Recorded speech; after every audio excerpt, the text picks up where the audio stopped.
Welcome to the show, everybody. My name is Paul Calamere. This is Your City, Your Voice, coming to you live from downtown Niagara Falls, Ontario, Canada. It's beautiful down here on Chrysler Avenue. Well, not really. It's a dirty, filthy mess. And that's what we get in Niagara Falls, a dirty, filthy mess when everything starts melting and all the sand that's been pushed to the side of the road turns everything brown. Yeah, it's pretty ugly looking out there. Although the meteor crater is pure white, it hasn't got contaminated by all the salt and everything else on the road. But I digress because we're here to talk about some good stuff today, not the meteor crater. I'm not going to touch that today, or the rotten roads. Although I'll touch that a little bit later. Facebook is a funny, funny place. Let me put it that way. I'll touch on that a little bit later in the show. First, I want to wish everybody happy Family Day. That's right. Today's Family Day. If you are getting the holiday, and I don't know if it's a stat holiday or not. Liz says it is.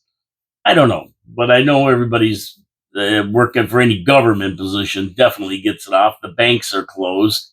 Other places are closed. So I would probably say it is. Nobody wants to pay anybody time and a half if they don't have to. Let's face it.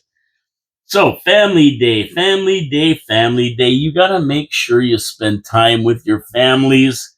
If you have families, you only have one family. Enjoy the day, and it should be a nice one. It was 28 degrees when I get up at 5 o'clock in the morning, but it's up in the 30s now, 34, 35 maybe, and 69% humidity. A little bit up there. The barometer steady at 29, 27, but it did drop a bit since yesterday. So that means inclement weather moving in. And from what I see, it's supposed to start raining tomorrow, be 37, 38 degrees and rain. So that's going to clean up the streets, knock a lot of this crap down we got hanging around. I mean, my snowbanks already, I've seen them go down. I'll bet you they've gone down a foot. Even though you don't notice it melting that much, a little bit of wind, a little bit of warm weather, and they go down pretty fast. They go down pretty fast. That's the way it is. So 70% chance of rain tomorrow. So it looks like tomorrow's going to be the day. If you're with your family, get out there. There's still snow on the ground. Go do some tobogganing or walking around in the snow or doing something neat with your family. That's what it's all about. So before we get to the show, let's get to some of my sponsors. Wild Bill's Auto Repair and Body Shop and Pete's Pizza on Victoria Avenue. So while you're out there and hanging around, make an appointment. You got the day off, make an appointment. Get your car checked at Wild Bill's Auto and Auto Repair and Body Shop. I mean, it's not too early right now for a spring checkup, believe it or not. We're moving in to spring. That rodent was right. The weather's going to be going up into the 40s. We're going to get rid of a lot of this stuff, so it might be a good time to get your car checked out for spring. Take it in, let Ken Hunter check your suspension, check all your brakes, check everything, maybe even do a brake service. You want to save your brakes, and you don't have to buy new rotors and everything. Get a service, they lube everything up, and they take care of that kind of thing.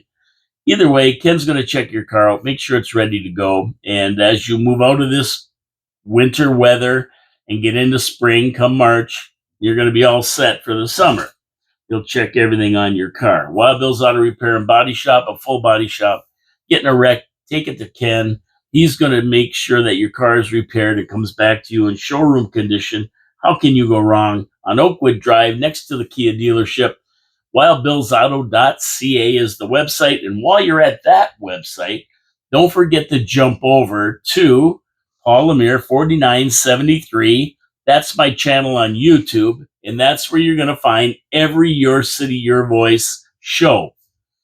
For 2 years, coming up on 2 years now, I've been doing the videos and dropping them there. There's a lot of videos, a lot about city council, a lot about the city, a lot about what's going on. If you want to know about the meteor crater, January 15th show, check that one out at the beginning at the 5:25 mark. I talk about the meteor crater and about that oily petroleum smell I smelt when I came around the corner that day. And we're going to get something resolved here soon with it, because one way or the other, we're going to find out what's in there. They're going to start digging, or I said I was going to talk about the meteor crater, or all this snow's going to melt and When that happens, the oils and petroleum, they come bubbling up to the surface. Oil floats on water. We know that from mixing your salad, your oil and vinegar. And when it does that, you start to smell that smell. So we'll see what happens. Until then, we have to wait. Just have to wait. Either way, they're going to start digging. They're supposed to start it up in March. Now, somebody told me they found drums buried there. They're not going to be doing it. And then I heard that's not true. So we'll see what happens. Now, while you're at it, if you're going to look at those shows, don't forget I have this little puppy right here. This is my message phone. If you are listening to the show on this family day and you want to send me a message about anything I'm talking about or about anything that I've talked about before, 289-994-7560, 289-994-7560. And why do people walk around out on this road with an armful of potato chips and crap wearing slippers? Welcome to downtown Niagara Falls, Ontario. Okay, so that's 289-994-7560 if you want to send me a message. And I don't know if it's a holiday for our American friends. It might be President's Day or something like that. I'm not sure, but it could be. I wouldn't doubt it. I think it is President's Day. It seems to me I was in San Francisco in February on a weekend like this, and it was President's Day. That could be. Correct me if I'm wrong, but it could be President's Day or something like that. Okay, so I was watching the review over the weekend. It was a great weekend, nice and relaxing. I didn't do too much, the usual stuff, nothing major. Let me put it that way.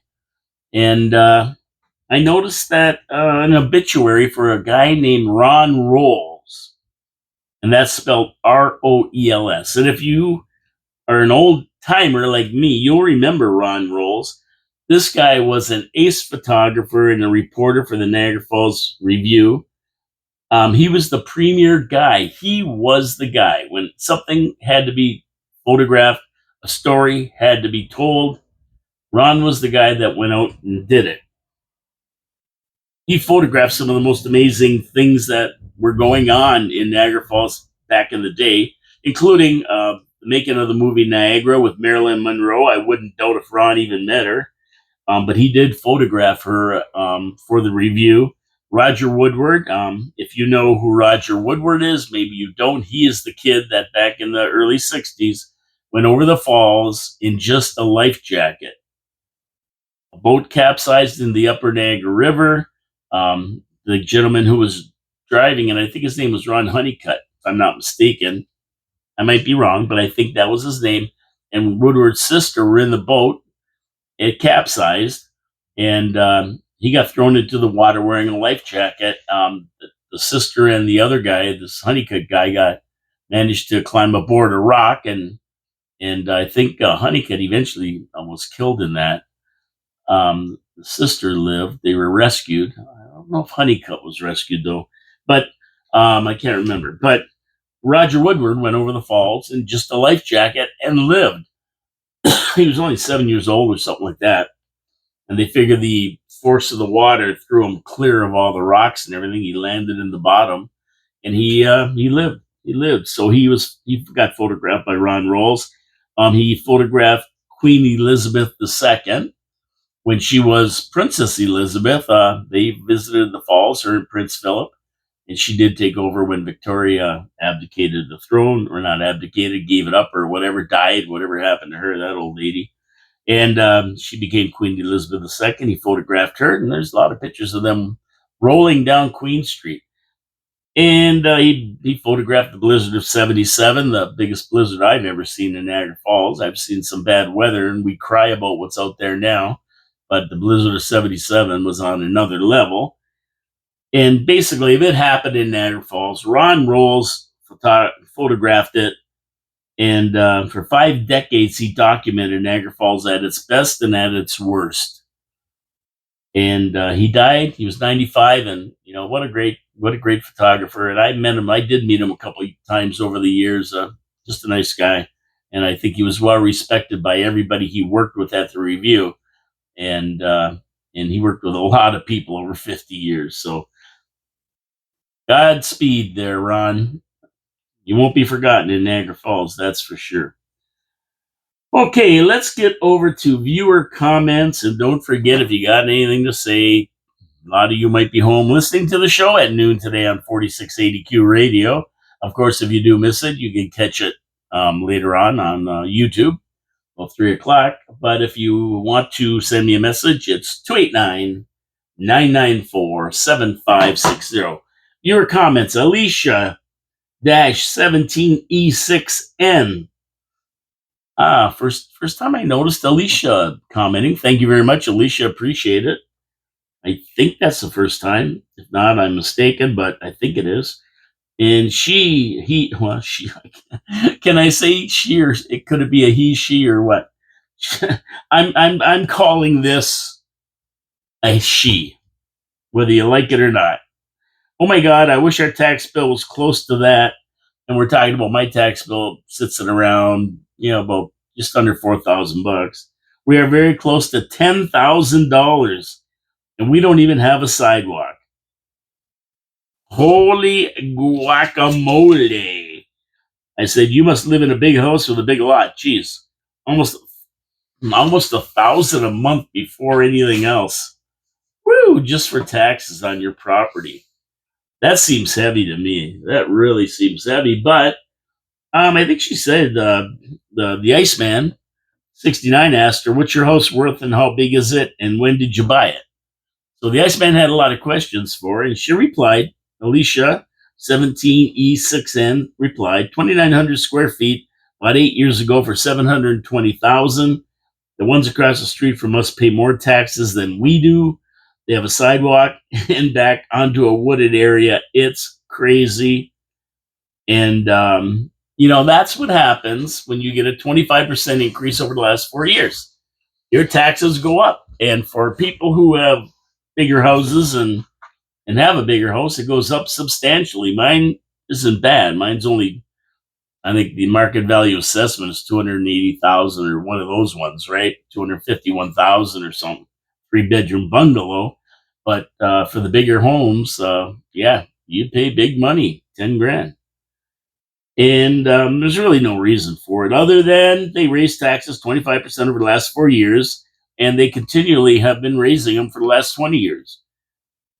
We get $20 million a year from the casino. This city should be in a lot better shape than it is, Alicia, and so should the taxpayers. But here we are. Here we are. You get the government you deserve. Why our governments don't start at a zero increase and say, this is what we had last year to spend. We're going to live within our means. That to me is a logical starting point. Now, if they start with a 6% increase, bring it down to 4.5%, and then they expect you to be very thankful that they managed to do that. It's convoluted. It's not the way it should work, Alicia, but that's the way it works. That's what we voted in. Hey, if you don't like it, there's an election coming up October 26th. 27% of the people in this city voted.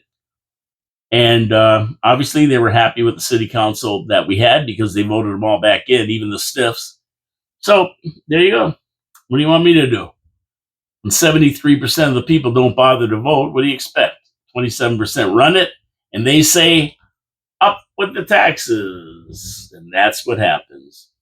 At Habs for Life 41, although I don't live in your area, I do enjoy listening.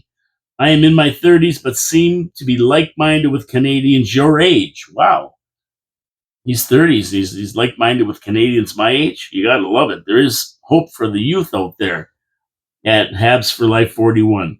And I try to consume as much info as I can every day. Our country is changing fast and not for the better.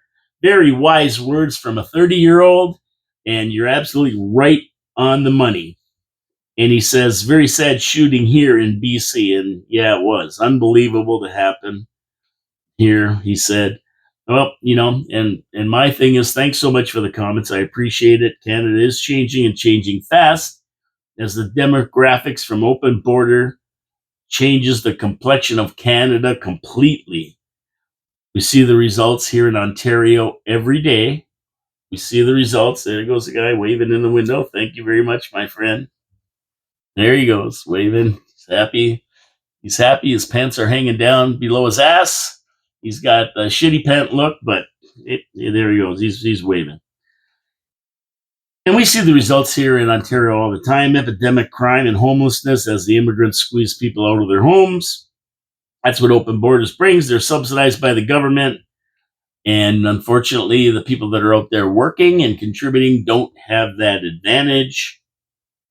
They go out and work to give more support to them. Everything's subsidized by the government, but the government is the people who actually contribute. Oh, well, and that's really evident in Niagara Falls. I'm not sure what it's like out in BC at Habs for Life 41, but they get put up in luxury hotels, everything paid by the government, their health, their dental, everything. While hundreds of homeless wander the streets, drug addicted and mentally ill. As far as the BC shooting goes, sad part is it could have all been prevented if these left-wing kooks hadn't normalized eccentric behavior, puberty blockers for children, along with high doses of hormones to treat their gender dysphoria. We know that's what's happening, and now people are starting to understand what I've been saying for a long time. Rather than advocating treatment for their mental deficiencies, they enable them by encouraging them to do it. Oh, you feel like a girl? Hey, take the puberty blockers, take all these hormones. And in addition to your Prozac and your Ritalin and everything else they give these kids these days, and then they have this gender dysphoria, which is a mental illness. And rather than treating their mental deficiencies, that seems to be the way the country abuses children, by encouraging to do this. And you know what? Parents don't have a say. And the result is a lot of times what we see in BC. May God help all those affected by these senseless killings. And you know what? We've got to stop this. We've got to stop abusing children and get them the help they need. Give them all a bunch of drugs and hormones and everything. They don't need that. They need to cure their gender dysphoria. All kids, when they're at a certain age, go through it. We all went through it through high school. You don't know. You don't. Well, I never went through not knowing what gender I was, but you have the same old things. People grow up faster than you do, and you're kind of left out. And but you get through it. You find ways to get through it. It's life learning, because the real world is like that. It's not nice out in the real world. You're always being interviewed, whether it's for a wife, for a job, just for a position at the bar. Everybody's always interviewing you, and it's just part of life. Got to get used to it. And if you can't cope with it, then you get help. But you don't be given a bunch of drugs and stuff. At 881 Slick, hey Paul, hope you are well. I would love to give a shout out to a new listener, Gerald Spatz. Okay. He was called a racist for only asking if the truck driver that killed another driveway on the highway. Yeah, so apparently a truck driver got in an accident and killed another driver, and he was asking what the guy was, what nationality he was. And when he inquired, somebody called him a racist, which is normal. And he says, "Thank you, Gerald, for the great conversation tonight, MLNR." And this is a problem. The woke use the term racist for everything. It has no meaning now because the term has been abused. It's not racist to question the nationality of truck drivers involved in accidents, especially after what we have seen regarding the trucking business lately. Anyone who calls you a racist is woke and out of line. They need help. They have a problem. And that's the left's answer to anything. If they have a discussion with you and they don't like what you're talking about, they call you a racist. They call you a racist, right? I've been called a racist so many times.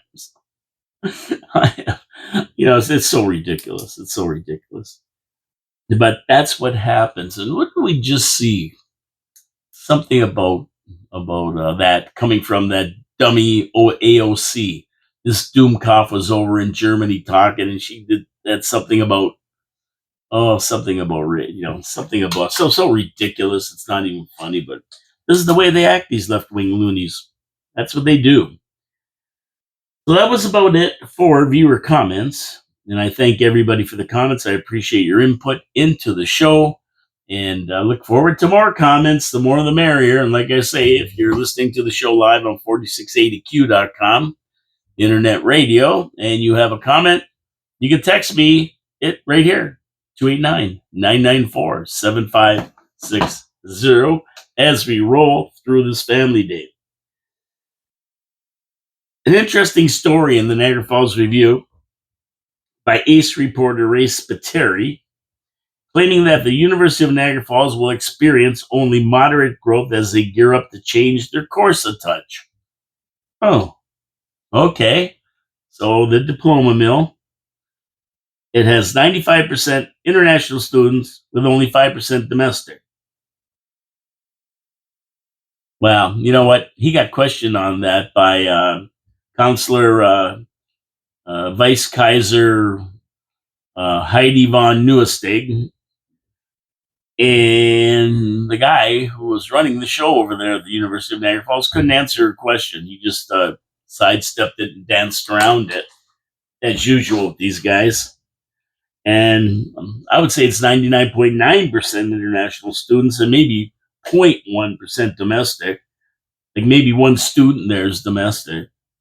Whatever domestic is, I mean, Canadian, I guess they mean, from Canada. There's nobody from Niagara Falls, I don't think, going there. I've never heard of anybody. They never would tell us. I mean, I'm sure this guy would have been going crazy about Niagara Falls. Oh, yeah, everybody wants to go to University of Niagara Falls, but he never mentioned that. From what I've seen, it's all students from India and Pakistan and everywhere else in the world, but none from the city or from Canada that I saw. But they want to change. They want to change that ratio because the feds cut back on diploma mills, handing out phony student visas to skirt immigration laws. 50,000 student visa holders never showed up for the first day of class. The system's being abused like crazy. 20,000 of them from India. The whole thing is being just abused to the nth degree. So the government's trying to curtail that. And I had Mr. Mike Lucid in the studio several times talking about this. And I noticed an article, this article about University of Niagara Falls, Jimmy the Flute. I call him Jimmy the Flute now. That's my new name for him. Our mayor chirping about this. You know, Jimmy the Flute. He's listening. Mayor Flute said, "We get it. There are some diploma mills out there that are bringing in students willy-nilly." Willy-nilly. That's deep. Not really for educational purposes, but more for immigration purposes. Oh, yes, they are. That's why they call these schools immigration mills, diploma mills. Stressing that's not the case with the University of Niagara Falls. Of course not. Of course not. Who would think that they would do that? Oh, oh, separate the legitimate ones from the illegitimate ones. It's a good thing that the federal government did. It's a good thing what the federal government did, but now they got to stand back and they need to measure the outcome and the unintended outcomes of what they did by curtailing these diploma mills. Everybody knows what they are, probably except Jimmy. I don't know, because the University of Niagara Falls doesn't do that, he said. But believe me, there's all these students wandering around out there who never went to one day of class. You got about 2 million immigrants that were on different kinds of visas who never left when their visa expired. Nobody knows where they are. They can't get rid of them. So you got 2 to 3 million people wandering around Canada and nobody knows who they are. They don't have visas now because they expired and they never left like they were supposed to. That's our government. They'll give them amnesty and give them free everything. You watch. So Jimmy the Flute. It's a good thing. In other words, don't throw the real ones in the same pot as the diploma mills. which, to be honest, they all are, really. I mean, how do they know? They give out student visas. They're supposed to show up. 50,000 don't show up. I don't think they were advising these students not to show up, but they're easy targets. They're easy marks, these diploma mills. That's why the government took the stand in the first place, Jimmy.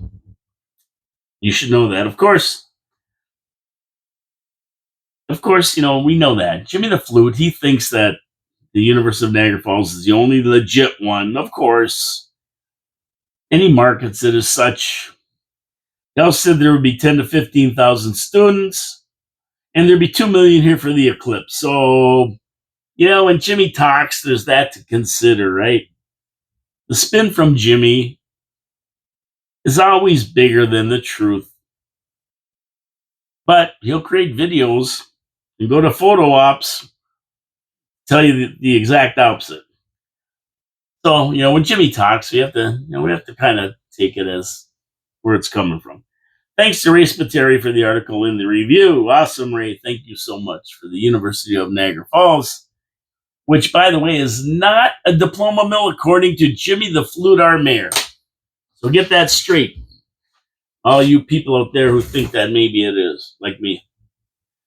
Okay, what else is going on? Well, they're mad as hell. They're not going to take it anymore. A city resident said on Facebook she wants to launch a class action suit against the city for negligence in clearing the roads. They're a mess, and she's mad as hell. Well, you know what? I do agree. They are a big mess. I can look out here and see that. It's when you come into the studio, you got to watch you don't fall on your butt. But the outrage won't lead to a successful class action suit. And, considering it snowed for 3 weeks straight, and it was below zero temperatures for most of that 3 weeks, and now it's melting, this is what happens. Welcome to the city of Niagara Falls.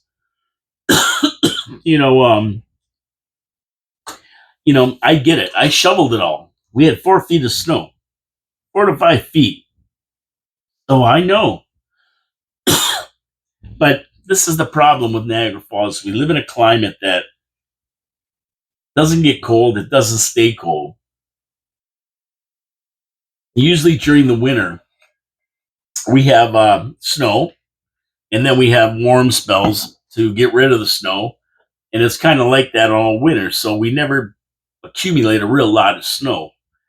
But this time, we got 3 weeks of it, and we got a lot when we got it. So a little bit harder to take it off the streets. I can understand the frustration, though. I know. I go down my street at 5 kilometers an hour. I crawl down because of the poor condition of the street. I don't want to wreck my suspension or anything. But what are you going to do? If you're a few more days like today, it'll be over. We'll get rid of it all. Your street will melt. I mean, right now they can't really do anything. They send a plow down. It doesn't do anything. It's all ice. Blade's not going to peel the ice off the road. It's just going to glide over it. So, I mean, when it gets like this, what are you going to do? Some people think a change at City Hall will fix the situation. I mean, no, it won't. I agree we need a change at City Hall. Don't get me wrong. But it's not going to fix your situation with the snow and that. I mean, the ice and that. There's just not a lot you can do with it. And, they pour the salt to it with sand. And even though there was a shortage this year, they didn't have a lot to do with it. But even when they do that, the salt only works to a certain temperatures. When it's really cold, it doesn't work. Then when it warms up, it starts working. So you have pockets of the road that are melting and getting down to bare pavement, and the rest isn't. And that you get those ruts. And the ruts usually occur where the cars are driving the most on the street. So welcome to winter. Couple more weeks. Hang tight. But I don't know if launching a class action suit is going to get you what you want. Do it if you like. I mean, I don't care. People will join in probably, but at the end of the day, like, what damages are you going to claim? Launch a class action for damages. What's your damages? You couldn't drive down your street fast. Couldn't speed down your street. If your car didn't get wrecked or you have no damages, how like, I know class action suit sounds good, but the reality is a lot different. And I agree, city council should be changed because of them, not because of the roads. Okay, hold the pickle. I bet you said that a few times. Hold the pickle. We're going to come back to that in a minute after I get to my second sponsor, Pete's Pizza on Victoria Avenue. And yeah, you can ask them to hold the pickle on your pizza if you don't like pickles on your pizza, which I don't. I would never have pickles on my pizza. But what I do like on my pizza is pepperoni and fresh toppings. And what else I like on my pizza is a proven sauce recipe and a proven crust recipe. Once you have the sauce and crust conquered and it's consistent, then you put the right amount of cheese and the right ratio to the sauce. You throw on your fresh toppings and you cook it just right. And that's when you got a winner of a pizza. And the tough part of all that formula, it sounds easy to make a pizza. Anybody, no, it's an art. And the key, though, is to make it consistent because when you go back for the second, third, fourth time, you want to know that it's good pizza. And that's what Pete's Pizza on Victoria Avenue delivers. How do you get one of these beauties? Hey, 905-374-2222. Or you can go to their website, petespizzavictoria.ca, and you can check out their menu. And I'm telling you, they have great wings, chicken parm sandwiches, steak and cheese sandwiches, steak and cheese poutine, regular poutine. They have a whole menu, fried mozzarella sticks. They do it all. They do it all. No matter what, even if you don't like pizza, you're going to find something you like. Pete's Pizza on Victoria Avenue. They have a new location, Thoroldstone and Kayla Road in the northwest part of the city, so that you can enjoy great pizza out there as well. Pete's Pizza, Victoria Avenue, and now at Thoroldstone Road, Kayla. Get your pizza today. You know you want one. Monday is a great day for pizza. Support our sponsors. They support the show. They're great corporate citizens. Thank you so much. We appreciate you supporting our sponsors. We appreciate you supporting the show. Okay, hold the pickle.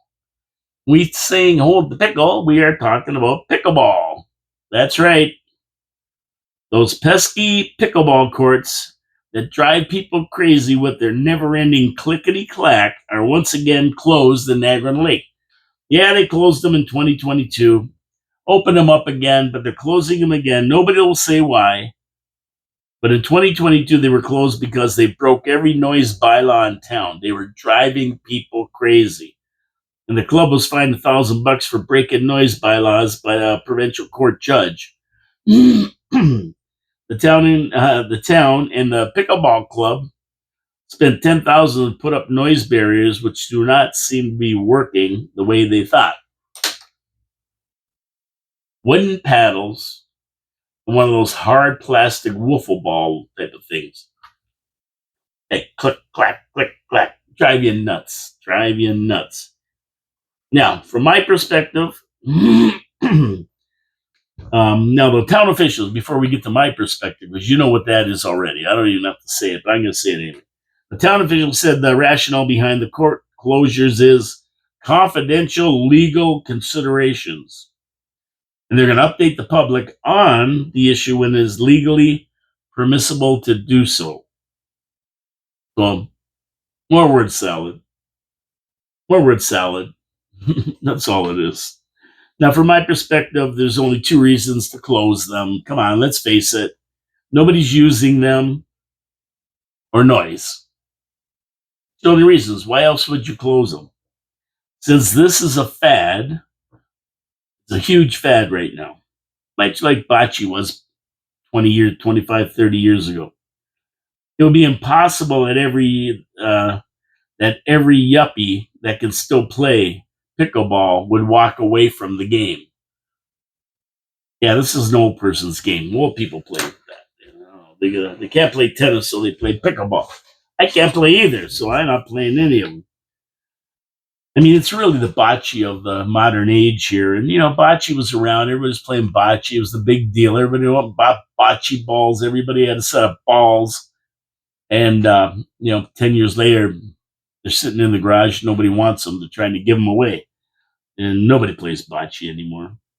I think there's one bocce court in Niagara Falls on Carolyn Avenue in that area there, Pettit and Carolyn.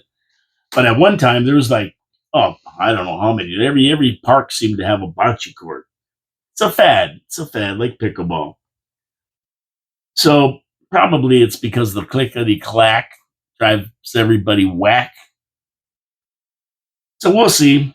See if they can rectify the situation by moving it indoors. But that's probably going to be the only answer. Get it inside where people in the neighborhoods can't hear it. And if they can't get it inside, then what they've got to do is put it on a cow pasture. And the wrath of the cows will come down upon them because they probably won't like the noise either. Some farmer will say they quit giving milk or something, and they'll be suing the pickleball players. Yeah, there you go.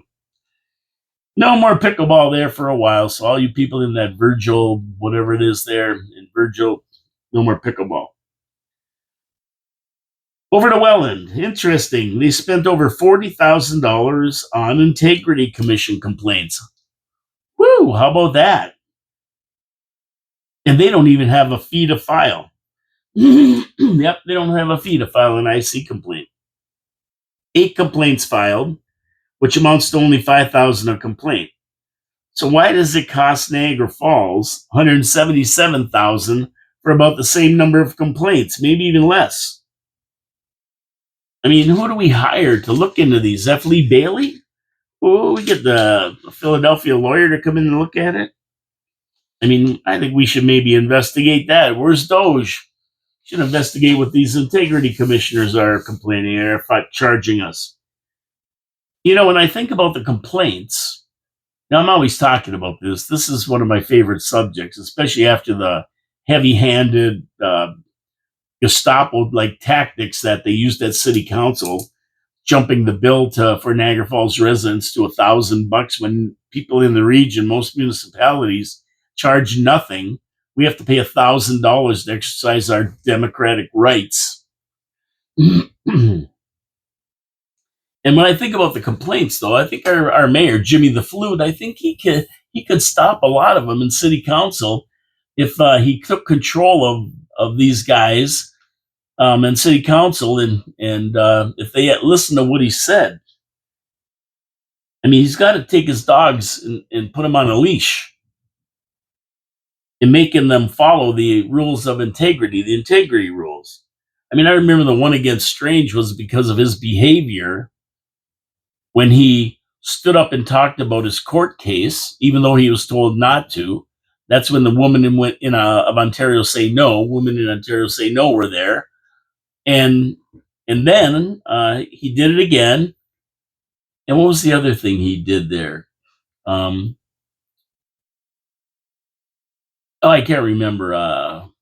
He emailed all his buddies to pack the gallery of City Council so that the women in Ontario Say No couldn't get in, hold up their signs and that. It was all pre-planned, and he's going to buy them drinks after if they all showed up and all the other crap. And there's all emails to that effect. So I think if the mayor would have told him, "Hey, Mike, don't do it. Hey, Mike, sit down. I told you couldn't talk about that." I think the mayor, if he cut him off, would have solved a lot of those integrity commission complaints right at council. But unfortunately, the mayor agrees with these guys, and he wants them to say that. He wants them to act up. And then somebody files an integrity commission complaint, and it doesn't go through for whatever reason. I think a lot of it has to do with a bias against Jody Burdett, but because the integrity commissioner didn't even make any sense. But somebody should really look into these fees that the integrity commissioner is charging us on a complaint. But at the end of the day, regardless, 177,000 they used as a number. It adds up, and this is through your Tiffany Clark, your CFO, the squirrel I call her. Her numbers. She used her numbers to figure out what any kind of savings would generate as far as savings for us, the taxpayers, and it works out to $3 a year. It costs you as a taxpayer $3 on your tax bill a year to be able to see the democratic process work. I think it's worth $3. I think it's worth $3. And I think Mayor Jim could cut off a lot of these complaints if he just ran the city council rate. That's just my opinion. I don't know, but from what I see, he doesn't do a great job at keeping his dogs on a leash. And at the end of the day, I remember, that like you gotta. I mean, the city council, they're hypocrites, the bunch of them. They've launched their own complaints against councilors, like Carolyn Iannone back in the day. And it was the same person, Fritz von Cario, who launched the complaints against her, wanted her to resign her seat on council and apologize to all council members, to staff, and to the public. I mean, it's endless, the hypocrisy. But when they filed it, not one of them said how much it was costing us taxpayers for them to file a complaint against one of our city councilors. The integrity commissioner wasn't put there for councilors to file complaints against other councilors. It was there for the people to file against city council if they breached their integrity rules, or whatever you want to call them. And what they did was they took it and they used it against one of the sitting city councilors. But no, but they never complained about the money they spent to do that. And there was 2 or 3 against Carolyn Iannone. So, hypocrisy knows no limits with these guys. It's always the same. But in 44,000 bucks, or sorry, 44,000. They spent 40,000 or something like that. Over to Windsor, where we have some good news coming out of Windsor. And there's very seldom any good news coming out of Windsor. But 1,700 workers are back on the job in Windsor at the Stellantis plant as Chrysler relaunches a third shift, with 250 of those workers coming from the Brampton assembly plant who were laid off not that long ago. So Stellantis is back. The third shift was relaunched as the company is anticipating a big demand for its new Dodge Charger line of cars.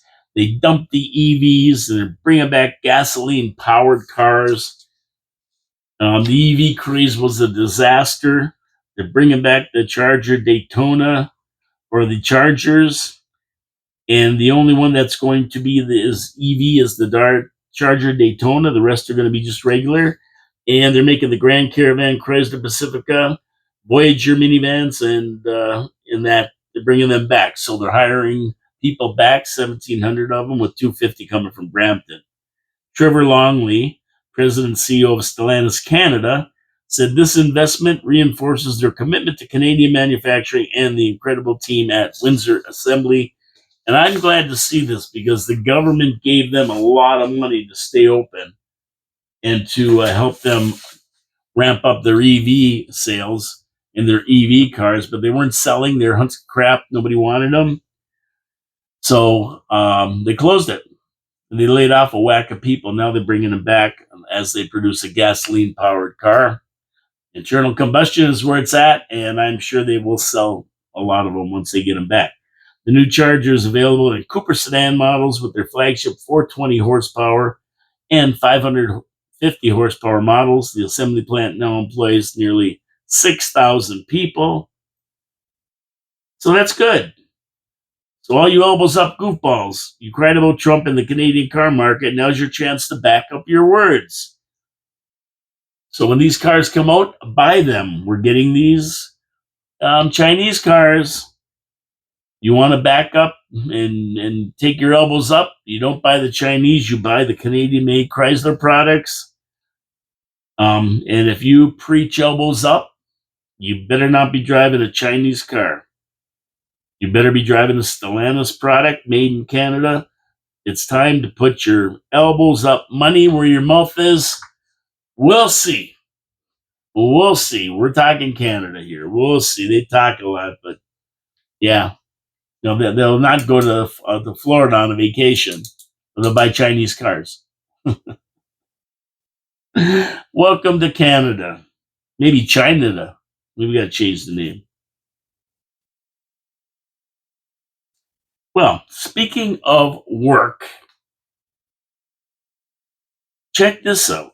And I have no idea if it's true or not, but I'm definitely not a Mark Carnage fan. Like Mark Carney's an idiot, but he said something that I've been saying for a lot of years now.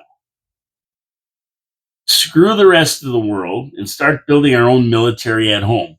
And if you remember when this big F-35 Gripen battle came about, I said, listen, forget about it. Why don't we just build them ourselves? Why buy billions of dollars of F-35s? Why buy billions of dollars of Gripens from Sweden, Saab? Why not just build them in our own factories and give the billions of dollars to Canadians by creating our own plane and hiring Canadians to build it? So he said he's going to do that. I agree. Let's put Canadians to work building our own plane. At some point, Canada was the leader in the aeronautics industry. We had the Avro Aero, which was the most advanced fighter jet of its time back in the late 50s. And it was created, it was working. And then John Diefenbaker, I don't know what happened to this guy. He must have got hit in the head. He canceled and destroyed them all. Why? We don't know. Now, one event led to a mass exodus to the United States space program and the United States aeronautics program. All these engineers went south, and they played a big part of the U.S. space program in the advancement of their military equipment. At one time, Canada had home-built subs. We had subs built in Canada, and we even had an aircraft carrier. Yeah, the Bonaventure. I don't know if you remember it, because it was mothballed and torn apart years ago. But yeah, we had an aircraft carrier, and it was all let go. And of course, by Trudeau version 1.0, he screwed us really bad. And then all the subsequent PMs did the same thing. They let it all go to hell, and here we are today with nothing. I mean, we have the talent. I've said this before many times. We have the talent. We have the skilled workforce. We have the aeronautic engineers, naval engineers, mechanical engineers. We could create our own military equipment, putting hundreds of thousands of Canadians to work. I mean, we're spending the money anyway, billions upon billions. So, I mean, they would be working for a long time to shore up our military. Not only that, once we get them built and we know we've got a good jet, then we can sell them on the international markets. So we could sell them. We have the facilities. We've been given Bombardier billions of dollars to support them over the years. I mean, they could even build them. And if we did them Canadian style, they would all be compatible with the U.S. and would work with NORAD, the defense system, and any golden dome that the United States wants to build to protect North America. We could integrate ours with theirs, with the United States ones, and have the same equipment that's necessary so they can work together, rather than bringing in a foreign jet that may not be compatible. I mean, there's no reason we can't do this. We have the talent, we have the people. And if that's the path Carnage wants to take, I'm with him on this one. I don't agree with much he does, but this one I've been saying for a long time, and I agree with him.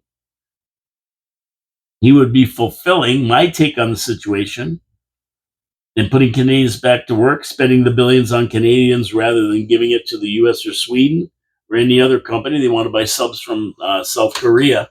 This way we'd be doing it all ourselves, in-house, putting Canadians to work, and we have the ability. Don't let them tell you we don't. These guys were supposed to be elbows up Canadians. They'll tell you, oh, we just can't. Yeah, we can do it. We can do it. If we're spending billions on other stuff, we can do it. We just have to have the will to do it. And this isn't elbows up. It's Canada jumping back into a sector that it once led when it did make the Avro Aero the most advanced fighter jet of its time. So, hey, what are we waiting for? If Carnage is going to do this, I'm all for it. I think this is a great idea, and it should have been done a long time ago. far as I'm concerned. Okay. I've been watching all weekend. I've been watching this Nancy Guthrie case, right? And it gets stranger and stranger as 2 weeks has passed by since she was kidnapped. And now the question is coming out, was she even kidnapped? Nothing points to a kidnapping. Her going missing, the way the whole affair is being handled, and certainly no proof um, that she is alive so family can pay the requested ransom. I mean, they haven't sent any proof. They've asked for money in the form of Bitcoin, but they haven't sent any proof she's still alive. So to me, this isn't what kidnappers do. And the authorities are saying this is the strangest case they've ever seen. So the question is now, was it a real kidnapping? Or maybe just a robbery gone wrong? Yeah. Maybe they just got in there, and I don't know why. And that doesn't even make sense to me. I don't know what's going on here, but it doesn't make sense. If I'm going in to rob somebody, number one, I don't take a backpack that's full. Going to rob somebody, you're taking stuff. You want an empty backpack so you can fill it up. So why'd they go in there? They broke in, and why do you kidnap an 84-year-old lady? Why? For what?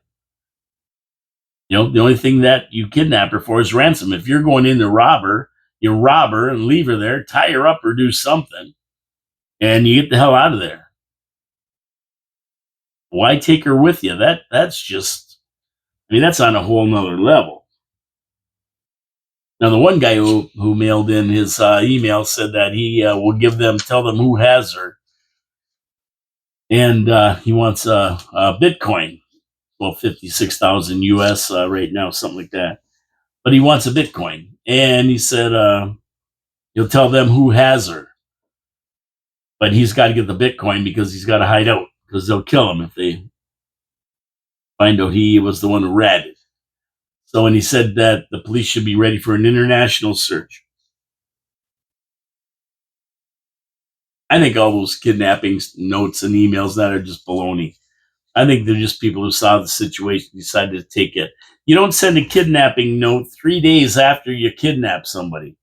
You send it right away to the family, not the TMZ, right away to the family. So I don't get it. So if it's not a kidnapping, what is it? Robbery gone wrong, maybe? But why? And why would you take her? An act of retribution? Cartels are known to do that kind of thing. But if you wanted to get back at somebody, maybe her daughter who was in some kind of a news article talking against the cartel or whatever, they felt that bad, they'd just kill her and that would be it. They wouldn't steal her. So there is video of thieves at the door. Somebody was definitely trying to do something.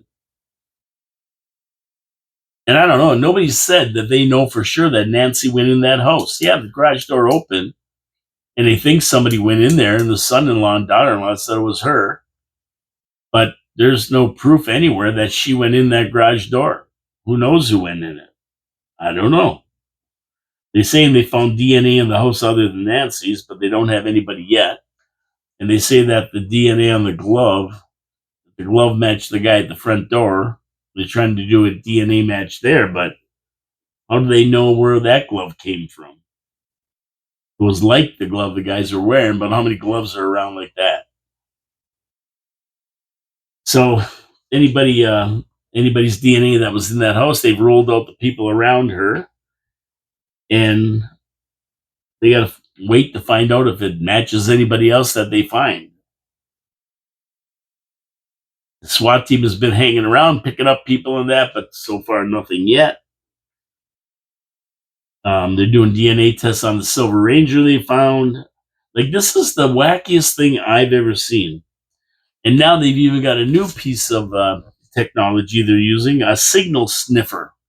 And what they do is they hang this thing from the strut of a helicopter, and it flies low over the houses, and they're hoping that it can pick up the signal from her pacemaker.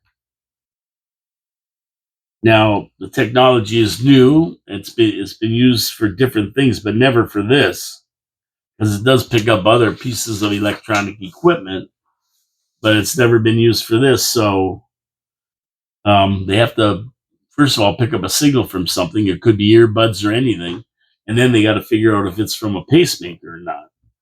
Now, the FBI, of course, we don't know what they have the technology. We don't know what their technology can actually do. Nobody's ever heard of this before, but here we are.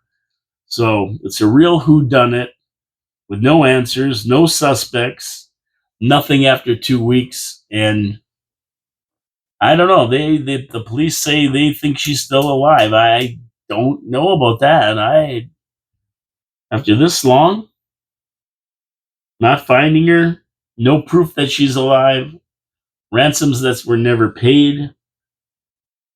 It's the weirdest thing I've ever heard of, ever in my whole life. I don't know about you guys.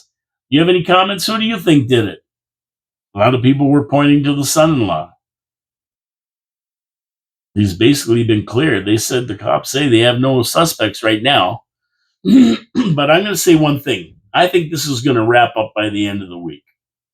I don't know why. I just get the feeling by the end of this week, this is going to be wrapped up. They're going to have the person in custody one way or the other, and they're going to find out whether she's still with us or she's gone to meet her maker. That's what I think. By the end of the week, it's going to happen. Okay, it's been quiet since Trump took over Venezuela. We haven't heard a lot. And deposed cartel leader Maduro. But there's been a lot happening, even though we haven't heard a lot. Energy Secretary Chris Wright has confirmed that there's been over $1 billion in oil sales, secured with another $5 billion projected in the coming months. Chevron, still operating in Venezuela, is on target to double its production within the next year or so. It could quintuple its production within 5 years. So 5 times, right? Quintuple, 5 times. So they're looking for big things to come out of Venezuela. Of course, the administration is moving forward to spend $100 million to overhaul the Petro PR plant to increase its output capacity. And that's part of a $100 billion reconstruction plan to modernize the nation's energy sector. Wright also wants to rebuild the electricity grid, noting that if you want to improve people's lives, they need electricity, and American companies are lining up to do just that. So they're taking the money from the oil, they're giving it back to the people and towards their infrastructure and towards rebuilding not only their oil industry, but their electricity grid, their energy grid, which is pretty cool. All oil money is being held in trust in the United States to ensure the money benefits the people of Venezuela, not corrupt officials. That's a good thing because you know what happens. When they get the money, they're going to start buying crap from other countries, namely China and Russia. This way, the United States controls it. All oil money being held in trust in the U.S. is to ensure the money benefits of the people of Venezuela, and a lot of the money going back to Venezuela from the U.S. is in goods and services, all American-made goods, what they need, the people need that they're short of, along with cash, which will help to fuel jobs and growth in America. So it's a two-way symbiotic relationship. We take the money, we send you things you need, and we spend the money on that from America.